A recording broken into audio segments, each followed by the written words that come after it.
Oi, pessoal. Bom, fala bom dia, né? Mas eu não sei que hora vocês estão assistindo.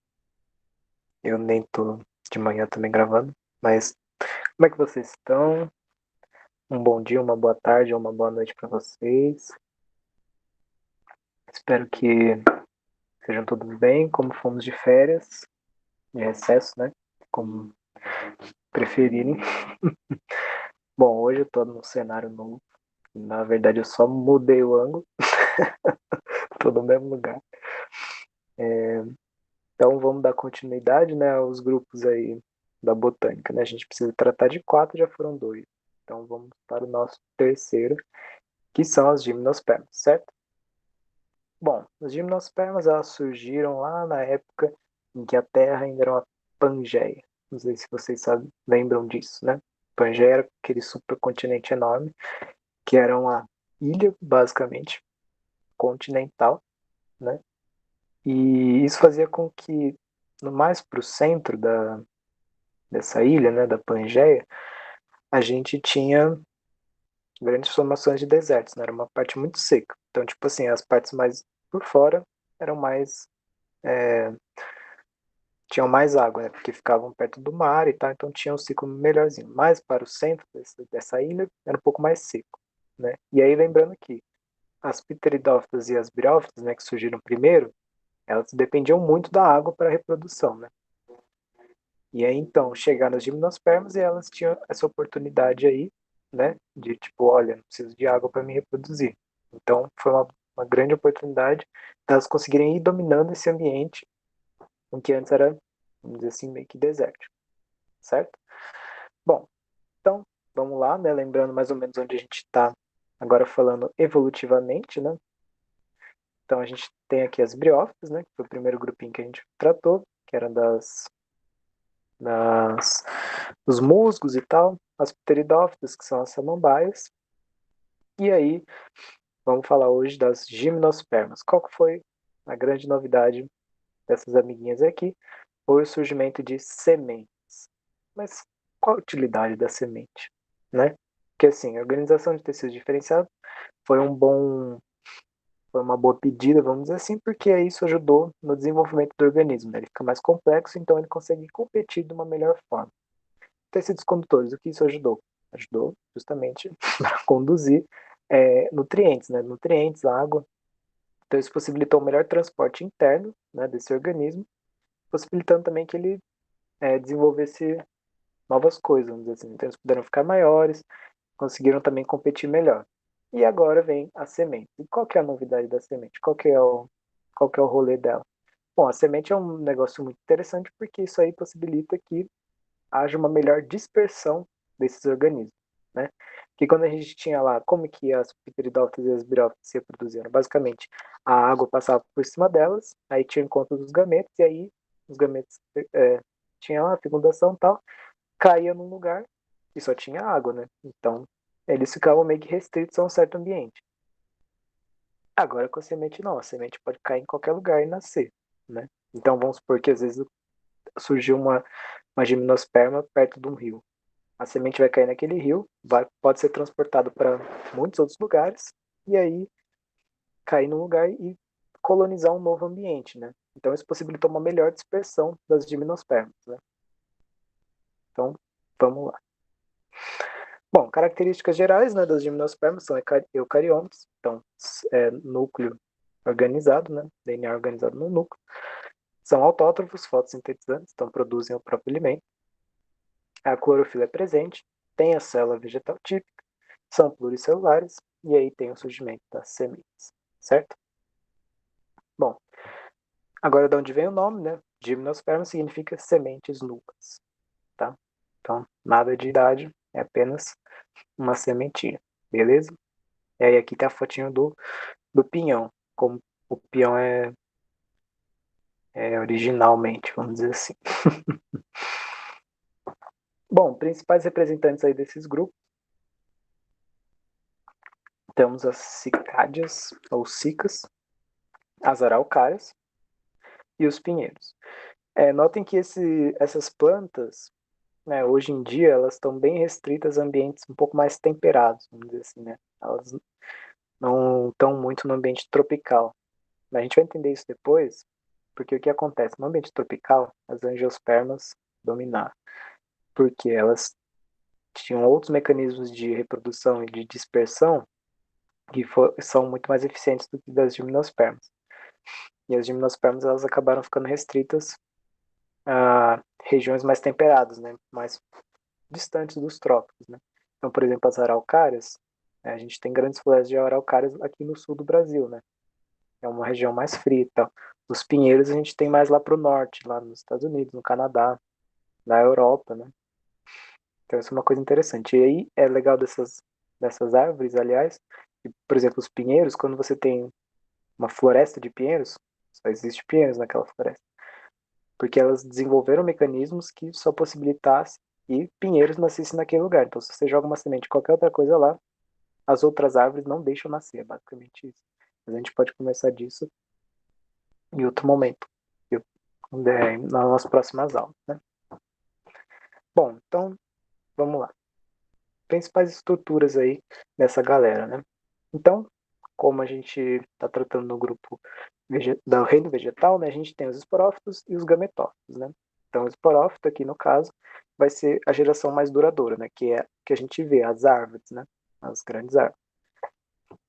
E aí tem tudo que uma árvore tem, né? Uma planta tem, que é a folha, caule e raiz, certo? A única diferença aqui, né? Quer dizer, a maior diferença, assim, entre as gimnospermas e as angiospermas, né? No caso, são as folhas aculeadas, que são essas folhinhas que elas são pontudas, né? Não é aquela folha que a gente vê, tipo, que tem costume de ver, né? Que é uma folhona, assim. Não, ela é toda como se tivesse uns espinhozinhos assim, né? E a raiz e o caule é meio que igual, certo? Isso era o esporófito, né? Agora o gametófito é esse camarada aí, né? Então o gametófito a gente tem dois tipos, o gametófito masculino e o feminino, né? Na verdade, o esporófito também a gente tem masculino e feminino, tá? Cada indivíduo tem um sexo, né? Antes a gente tinha que os indivíduos eles possuíam o mesmo sexo no mesmo organismo, dois sexos no mesmo organismo, né? Aqui a gente tem essa separação já. E aí, então, no caso, o gametófito masculino, que é o organismo que produz gametas, masculino, é o grão de pólen, e o feminino é o saco embrionário, beleza? E aí, no caso aí, é um grão de pólen de um pinheiro. Bom, então a gente tem aqui, né, fazendo aquela resumidinha assim, né, nas classificações, é uma planta vascular, então ela tem tecidos condutores, elas são espermáfitas, né, e aí começam as espermáfitas, que são quem tem sementes, né, produzem sementes, e aí isso possibilita uma melhor dispersão. E aí uma coisa legal das sementes também é que, tipo assim, um esporo, ele tem meio que uma vida curta, vamos dizer assim, né, se ele não cai num lugar logo que é bom para ele, esse esporo se perde, né. A semente não, ela tem a possibilidade de ficar guardada lá até ela chegar no ambiente ou até aquele ambiente ficar bom para que ela possa se reproduzir, né? Então isso aí também foi uma grande vantagem evolutiva. Que vamos supor que, bom, a semente caiu lá, só que a terra está muito seca, não sei o quê, então ela fica lá. E aí, sei lá, dá uma chuva, aquele ambiente fica mais legal, a semente consegue se desenvolver e aí nascer no melhor momento, né? Isso é uma coisa super interessante. São vegetais superiores, então isso quer dizer que elas não precisam da água para se reproduzir, né? Não precisam da água para a fecundação, né? E às vezes vocês podem confundir que, não precisa da água, mas como assim é independente da água? Dependente da água para a reprodução, porque todos os organismos são dependentes da água para sobreviver, certo? E são fanerógamas que têm os órgãos sexuais visíveis. Aí aqui, né, espermáfitas produzem sementes, uma das sementes mais famosas é a pinha. Olha, gente, desculpa, eu tive que colocar algum pagode aqui, porque eu não consegui colocar nenhum Périx, aí eu pensei, bom, eu vou colocar pelo menos o Pinha, que também era do Exalta Samba, para, né, ter esse registro. Então, bom, agora indo um pouco mais para a reprodução. Então a gente tem aqui o esporângio, né? Lembrando que o esporângio é o órgão que produz esporos, certo? Assim como a gente tem o esporângio, tem o gametângio, né? Que é o órgão que produz gameto. Então o esporângio é o órgão que produz esporos, certo? E aí, nesse caso, existe a heterosporia. Mas que raiz é isso? Bom, a heterosporia é o tamanho de diferença dos esporos, né? Então, os esporos masculinos, eles são pequenos e os esporos femininos são grandes, certo? Essa é a única diferença. Bom, então a gente tem aqui o microstróbilo, que é uma estrutura produtora de esporos masculinos que origina o gametófito masculino, certo? Então aqui o papel do esporângio é ele vai produzir os esporos, e aí esse esporo vai originar um gametófito, certo? E aí dentro do gametófito vai ter um gametândio. Se você está com dificuldade nessas nomenclaturas, lá naquela primeira aulinha lá de botânica, acho que tá explicado lá. Se não tiver, a gente resolve isso. Vocês me mandam mensagem e a gente conversa. Beleza? Então o microstróbilo ele vai produzir os esporos que vão produzir o grão de pólen, certo? Depois vai ter tudo isso resumido no fim, né? Bom, e aí a gente tem um megastróbilo que produz os esporos femininos, né? Que aí surgem os gametófitos femininos, beleza? Aí aqui, ó, eu acho que não... Bom, vou aproveitar essa imagem aqui. Notem que é como se fosse... Pensem na pinha, né? A pinha, ela é separada desse jeito assim, né? Tanto masculino quanto feminino, eles são muito parecidos. Então, talvez fique um pouco complicado da gente enxergar onde essas coisas estão acontecendo, né? Então, o, gamet, o gametanjo, ou melhor, o esporanjo feminino, é que esse aqui é o masculino no caso, né? Mas é que o feminino é muito parecido. Ele vai ficar aqui dentro da pinha, né? E aí, o esporanjo vai produzir o esporo, e aí o esporo vai produzir o gametófito. Aí o gametófito vai continuar aqui dentro. E aí, vai ocorrer a fecundação aqui dentro da pinha, e aí aqui vai gerar semente, certo? Bom, depois talvez isso fique mais claro. Bom, agora um pouco mais sobre a fecundação, que é o encontro dos gametas, né? Acho que isso já está meio claro, mas se não tiver também não tem problema. Bom, essa fecundação ocorre no megásporo, que é o esporo feminino, certo? Porque assim, a gente tem o megásporo, que é o esporo feminino, e aí dentro dele vai surgir o gametófito. E aí lá que vai ter o encontro dos gametas, certo? E aí o interessante disso aqui é a formação do tubo polínico, beleza? Então a gente tem aqui o grão de pólen, ele vai chegar pelo ar. Então aqui é a grande novidade, né? Que os gametos não precisam se encontrar pela água. O gametófito vai vir voando e vai entrar dentro da pinha lá. E aí o que vai acontecer? Essa célulazinha aqui, né, que é o grão de pólen, vai grudar no gametófito feminino. E aí vai começar o surgimento aqui desse tubo polínico, certo? E aí ele vai ir lá tal, até que esses gametas vão se juntar com o gameta feminino, certo? E aí pronto, fecundou. Beleza? Eu não vou entrar em muitos detalhes aqui, que eu acho que talvez não precise, mas se vocês quiserem, depois tem todo um rolê aqui, ó, vocês virem, ó, tem as células germinativas, que aí gera duas células, não sei o quê. Eu acho que eu não vou entrar muito nisso agora, mas se vocês preferirem, depois a gente fala. Beleza? Bom, aqui eu coloquei a imagem. Então, aqui, ó, a gente tem a célula, o cone, né? Como ele é antes. E aí depois quando ele vai ficando aberto, né? Então é bem aqui, ó. Não sei se vai dar para enxergar direito. Mas as células femininas, elas ficam aqui dentro. E aí o esporo vem voando e entra aqui em cada uma dessas aberturinhas, né? E cada uma dessas aberturas vai gerar uma semente. Beleza? Que aí no caso, aqui nem. Que, ó, repara aqui, tá vendo? Esse aqui é o cone feminino, né? Só presta atenção nesse aqui rapidinho. A gente tem aqui o cone feminino, beleza? Então, quando ocorrer toda lá, esse rolê todo que está acontecendo aqui, ó, ele está acontecendo, na verdade, dentro do cone feminino. Então, olha só a forma desse cone feminino aqui. Isso aqui no caso das araucárias, né? E olha a forma do pinhão. É, viram como é extremamente parecido, né? Se a gente reparar aqui no pinhão, ó, ele é muito parecido com uma pinha, né? Então, o pinhão nada mais é do que a pinha fertilizada, né? e aí cada um desses negóciozinhos aqui é uma semente, beleza? E aí aqui as sementes são nuas, né? Elas estão puras aqui.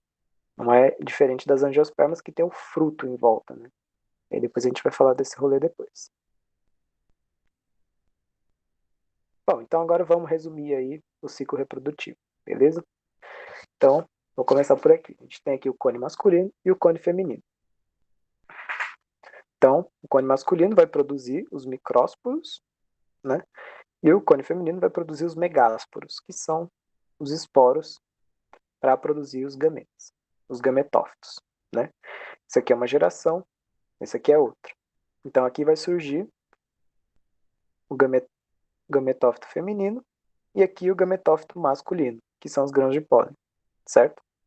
Aí esse grão de pólen vai vir voando e tal e vai encontrar o gametófito feminino. E aí aqui tem o surgimento do tubo polínico, tá vendo? Então aí os gametas vão viajar por esse tubo e entrar no gameta feminino, certo? Aí ocorre a fecundação e surge a semente. E aí aqui lembrando, né, que a semente é composta por uma casca, então tem aqui esse envoltório, né? Aí dentro desse envoltório a gente tem o embrião, que é o organismo propriamente dito, e tem essa parte mais amarela aqui, que é para nutrição dele, né? Porque ele pode ficar lá por um determinado tempo, né? Não precisa, tipo, cair na terra e já nascer. Então, dependendo das condições, né, como eu tinha falado, ele pode demorar mais ou menos para nascer. Então, é isso que acontece. E aí, esses nutrientes, eles ajudam tanto no desenvolvimento, né, do organismo, porque se ele já cair de uma vez e já brotar, esses nutrientes que estão ali vão ajudar ele a se desenvolver. Senão, ele vai ficar ali paradinho e vai se alimentando daquilo de um certo modo, beleza? E aí depois já era. Forma a araucária jovem e volta o ciclo, beleza? Aí aqui também vale comentar que, por exemplo, aqui não diferenciaram, mas é uma coisa legal da gente ver nas araucárias, quando vocês verem uma. Se você reparar que esses galhos mais de baixo aqui, eles são mais abertos, você pode ver que é uma araucária fêmea. Se a araucária ela for mais fechada, assim, nela mesmo, ela é masculina, né? É macho. Porque o que acontece? As araucárias fêmeas é que vão ter os frutos, né? Então é mais interessante que elas tenham esses galhos mais espalhados, porque aí quando cair o fruto, ele vai cair o mais longe possível dela, né? Pra não precisar competir com o próprio filho, vamos dizer assim. Entendeu? Mas isso aí depois eu acho que a gente vai conversar sobre adaptações mais depois, né? Beleza, pessoal? Acho que era esse panorama que eu queria dar. Então, muito obrigado a todos. Um bom descanso depois dessa aula. Bebam água, que é importante. E até mais. Qualquer coisa, podem me chamar, fiquem à vontade. Qualquer assunto que vocês queiram saber mais, também fiquem à vontade. Também para conversar, beleza? Até mais, galera.